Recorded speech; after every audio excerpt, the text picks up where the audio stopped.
ಹುಳಿಚಿಕ್ಕಿನ ಸೊಪ್ಪಿನ ಚಟ್ನಿಗೆ ಬೇಕಾಗಿರುವ ಪದಾರ್ಥಗಳು. ನಾನು ಒಂದು ದೊಡ್ಡ ಕಟ್ಟಷ್ಟು ಹುಂಚಿಕ್ಕಿನ ಪಲ್ಯ ತೊಗೊಂಡಿನಿ. ಹುಂಚಿಕ್ಕಿನ ಪಲ್ಯನ ಕ್ಲೀನಾಗಿ ತೊಳೆದು ಈ ಥರ ಸಣ್ಣದಾಗಿ ಕಟ್ ಮಾಡಿ ಇಟ್ಕೊಂಡಿದ್ದೀನಿ. ಒಣಮೆಣಸಿನ್ಕಾಯಿ, ನಿಮಗೆ ಖಾರ ಎಷ್ಟು ಬೇಕಷ್ಟು ನೋಡಿ ಒಣಮೆಣಸಿನ್ಕಾಯಿ ತೊಗೊಳ್ಳಿ. ನಾನು ಒಂದು 10 ಒಣಮೆಣಸಿನ್ಕಾಯಿ ತೊಗೊಂಡಿದ್ದೀನಿ. ಉಳ್ಳಾಗಡ್ಡಿ, ನಾನು ಒಂದು ಸಣ್ಣ ಉಳ್ಳಾಗಡ್ಡಿ ತೊಗೊಂಡು ಈ ಥರ ಸಣ್ಣದಾಗಿ ಕಟ್ ಮಾಡಿ ಇಟ್ಕೊಂಡಿದ್ದೀನಿ. ಬಿಳಿ ಎಳ್ಳು, ನಾನು ಒಂದು 2 ಸ್ಪೂನಷ್ಟು ಬಿಳಿ ಎಳ್ಳು ತೊಗೊಂಡಿದ್ದೀನಿ. ಜೀರಿಗೆ, ಒಂದು ಅರ್ಧ ಸ್ಪೂನಷ್ಟು ಸಾಸಿವೆ ಜೀರಿಗೆ, ಒಂದು ಅರ್ಧ ಸ್ಪೂನಷ್ಟು ಕಡಲೆಬೇಳೆ, ಒಂದು ಅರ್ಧ ಸ್ಪೂನಷ್ಟು ಉದ್ದಿನಬೇಳೆ, ಕರಿಬೇವು, ಉಪ್ಪು, ಒಗ್ಗರಣೆಗೆ ಎಣ್ಣೆ. ನಾನು ಸ್ಟವ್ ಆನ್ ಮಾಡ್ಕೊಂಡು ಸ್ಟವ್ ಮೇಲೆ ಒಂದು ಕಡಾಯಿ ಇಟ್ಕೊಂಡಿದ್ದೀನಿ.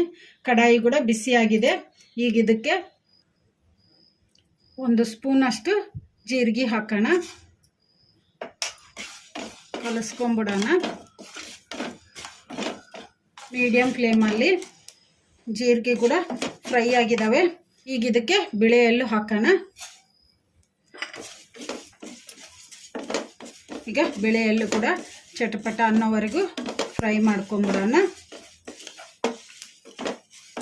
ಈ ಥರ ಕಲಿಸ್ಕೊಂತ ಫ್ರೈ ಮಾಡ್ಕೋಬೇಕು, ಇಲ್ಲಾಂದರೆ ಬಿಳಿ ಎಳ್ಳು ಒತ್ತಿ ಬಿಡ್ತವು. ಈಗ ಎಳ್ಳು ಕೂಡ ಫ್ರೈ ಆಗಿದ್ದಾವೆ. ಈಗ ಇವನ್ನ ಒಂದು ಪ್ಲೇಟಿಗೆ ತಕೊಂಬಿಡೋಣ. ಈಗ ಒಂದು ಪ್ಲೇಟಿಗೆ ತಕೊಂಬಿಟ್ಟಿವಲ್ಲ ಬಿಳಿ ಎಳ್ಳು ಜೀರಿಗೆ, ಈಗ ಇವನ್ನ ಒಂದು ಸೈಡಿಗೆ ಇಟ್ಕೊಂಬಿಡೋಣ. ಈಗ ನಾನು ಮತ್ತೆ ಅದೇ ಕಡಾಯಿ ತೊಗೊಂಡಿದ್ದೀನಿ. ಈಗ ಇದಕ್ಕೆ ಒಣಮೆಣಸಿನ್ಕಾಯಿ ಹಾಕೋಣ. ಒಣಮೆಣಸಿನ್ಕಾಯಿನೂ ಕೂಡ ಮೀಡಿಯಮ್ ಫ್ಲೇಮಲ್ಲಿ ಫ್ರೈ ಮಾಡ್ಕೊಂಬಿಡೋಣ. ಇದಕ್ಕೇನು ಎಣ್ಣೆ ಹಾಕೋದೇನು ಬೇಡ, ಡ್ರೈ ಆಗಿ ಫ್ರೈ ಮಾಡ್ಕೊಂಬಿಡೋಣ.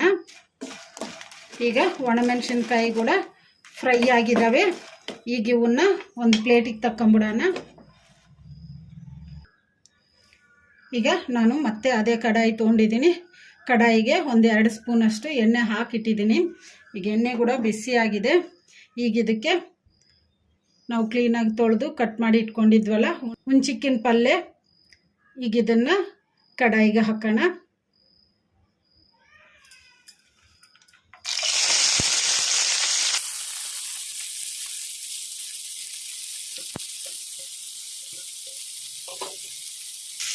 ಕಲಿಸ್ಕೊಂಡ್ಬಿಡೋಣ. ಇದನ್ನು ಮೀಡಿಯಮ್ ಫ್ಲೇಮಲ್ಲಿ ಒಂದು 2 ನಿಮಿಷ ಈ ಥರ ಕಲಿಸ್ಕೊಂತ ಫ್ರೈ ಮಾಡ್ಕೊಂಡ್ಬಿಡೋಣ. ಈಗ 2 ನಿಮಿಷ ಆಗಿದೆ.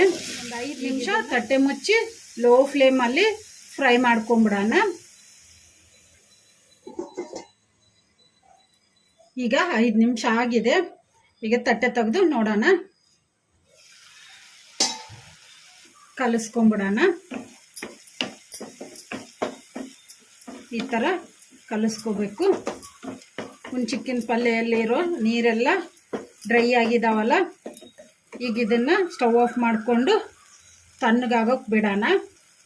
ನಾವು ಫ್ರೈ ಮಾಡಿ ಇಟ್ಕೊಂಡಿದ್ವಲ್ಲ ಒಣಮೆಣಸಿನ್ಕಾಯಿ, ಬಿಳಿ ಎಳ್ಳು, ಜೀರಿಗೆ, ಈಗ ಇವು ತಣ್ಣಗಾಗಿದ್ದಾವೆ. ಈಗ ಇವನ್ನ ಮಿಕ್ಸಿ ಮಾಡ್ಕೊಂಬಿಡೋಣ. ನಾನು ಒಂದು ಮಿಕ್ಸಿ ಜಾರ್ ತೊಗೊಂಡಿದ್ದೀನಿ. ಮಿಕ್ಸಿ ಜಾರಿಗೆ ನಾವು ಫ್ರೈ ಮಾಡಿ ಇಟ್ಕೊಂಡಿದ್ವಲ್ಲ, ಈಗ ಇವನ್ನ ಮಿಕ್ಸಿ ಜಾರಿಗೆ ಹಾಕೋಣ.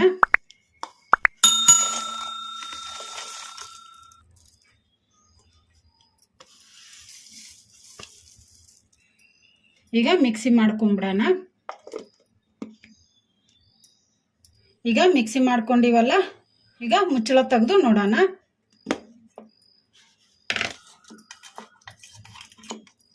ಈ ಥರ ನೈಸಾಗಿ ಪೌಡ್ರ್ ಮಾಡ್ಕೋಬೇಕು. ಈಗ ಇದನ್ನು ಒಂದು ಸೈಡಿಗೆ ಇಟ್ಕೊಂಡ್ಬಿಡೋಣ. ಈಗ ಹುಣಸಿಕ್ಕಿನ ಪಲ್ಯ ಕೂಡ ತಣ್ಣಗಾಗಿದೆ. ಈ ಥರ ಮಾಡ್ಕೋಬೇಕು. ಇದನ್ನೇನು ಮಿಕ್ಸಿಗೆ ಹಾಕೋದೇನು ಬೇಡ, ಅದಕ್ಕೆ ನಾವು ಈ ಥರ ಮಾಡಿಕೊಂಡ್ರೆ ಮೆತ್ತಗಾಗ್ಬಿಡ್ತೈತಿ. ಈಗ ಮೆತ್ತಗಾಗಿದೆ ಅಲ್ಲ, ಈಗ ಇದಕ್ಕೆ ಒಗ್ಗರಣೆ ಹಾಕ್ಕೊಂಬಿಡೋಣ. ನಾನು ಸ್ಟವ್ ಆನ್ ಮಾಡ್ಕೊಂಡು ಸ್ಟವ್ ಮೇಲೆ ಒಂದು ಸಣ್ಣ ಕಡಾಯಿ ಇಟ್ಕೊಂಡಿದ್ದೀನಿ.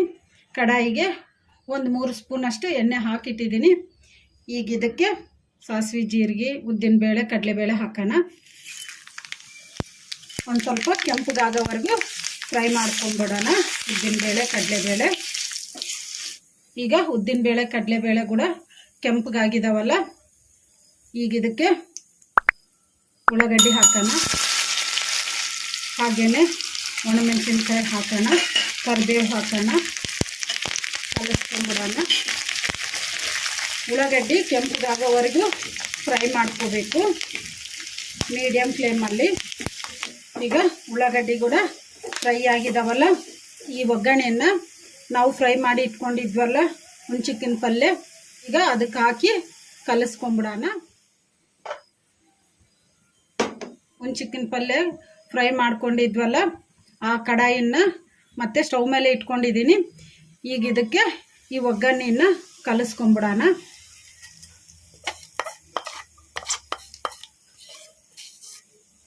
ಹಾಗೇನೆ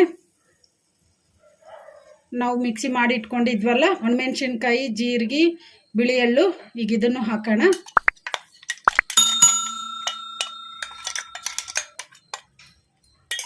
ಹಾಗೇನೆ ರುಚಿಗೆ ಎಷ್ಟು ಬೇಕಷ್ಟು ಉಪ್ಪು ಹಾಕೋಣ. ಕಲಿಸ್ಕೊಂಬಿಡೋಣ. ಒಂದೆರಡು ನಿಮಿಷ ಈ ಥರ ಮೀಡಿಯಮ್ ಫ್ಲೇಮಲ್ಲಿ ಇಟ್ಕೊಂಡು ಕಲಿಸ್ಕೊಂಬಿಡೋಣ. ಈಗ 2 ನಿಮಿಷ ಆಗಿದೆ, ಚಟ್ನಿ ಕೂಡ ರೆಡಿ ಆಗಿದೆ. ಈಗ ಸ್ಟವ್ ಆಫ್ ಮಾಡಿಕೊಂಡು ಸರ್ವ್ ಮಾಡ್ಕೊಂಬಿಡೋಣ. ಈ ಚಟ್ನಿ ಮಾಡಿ ಇಟ್ಕೊಂಡ್ರೆ 3 ದಿವಸ ಆದರೂ ಹೊರಗಿಟ್ಟರು ಕೂಡ ಕೆಟ್ಟೋಗಲ್ಲ, ತುಂಬ ಟೇಸ್ಟಿಯಾಗಿರುತ್ತೆ.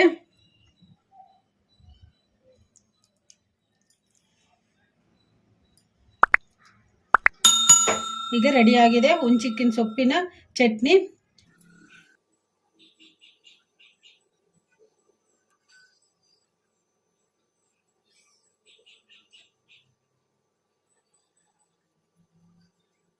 ಈ ವಿಡಿಯೋ ನಿಮಗೆ ಇಷ್ಟ ಆದರೆ ನನ್ನ ಚಾನಲನ್ನು ಸಬ್ಸ್ಕ್ರೈಬ್ ಮಾಡಿ, ಲೈಕ್ ಮಾಡಿ, ಶೇರ್ ಮಾಡಿ, ಕಮೆಂಟ್ ಮಾಡಿ. ಸಬ್ಸ್ಕ್ರೈಬ್ ಬಟನ್ ಪಕ್ಕ ಬೆಲ್ ಬಟನ್ ಇರುತ್ತೆ, ಅದನ್ನು ಪ್ರೆಸ್ ಮಾಡಿ. ನಾನು ಯಾವುದೇ ಒಂದು ಹೊಸ ವಿಡಿಯೋ ಮಾಡಿದರೂ ನಿಮಗೆ ನೋಟಿಫಿಕೇಷನ್ ಬರುತ್ತೆ. Thank you for watching.